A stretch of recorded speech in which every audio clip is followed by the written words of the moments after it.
Thomas Reed was the star of the dojo.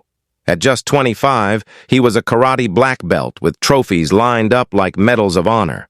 His speed was unmatched, his strikes sharp, his confidence unshakable. But confidence easily becomes arrogance, and Thomas carried arrogance like a crown. Students admired him, but many whispered that he looked down on anyone he thought was beneath him.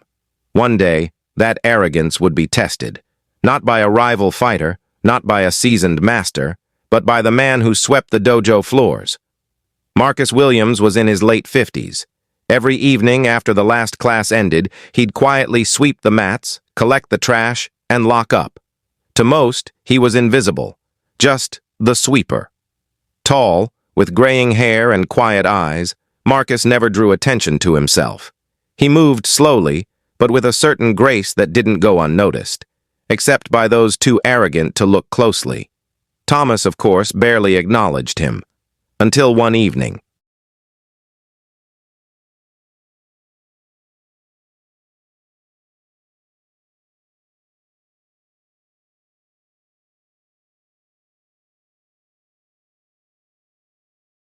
After a sparring session, Thomas noticed Marcus leaning on his broom, watching silently.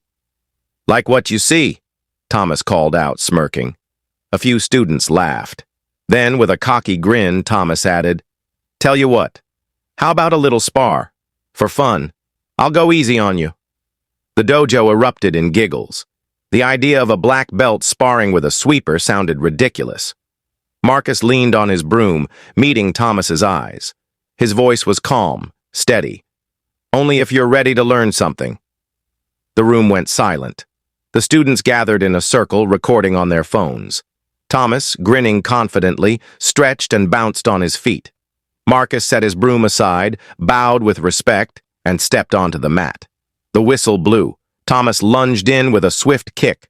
Marcus slid aside effortlessly, as if he had seen it coming before Thomas even moved. Thomas stumbled forward, regaining balance, his smile fading. He attacked again, punch after punch, sharp and fast.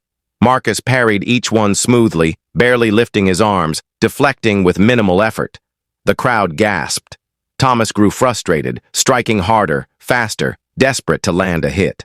Marcus simply flowed around him like water around stone. Finally, Marcus tapped Thomas lightly on the shoulder with 2 fingers.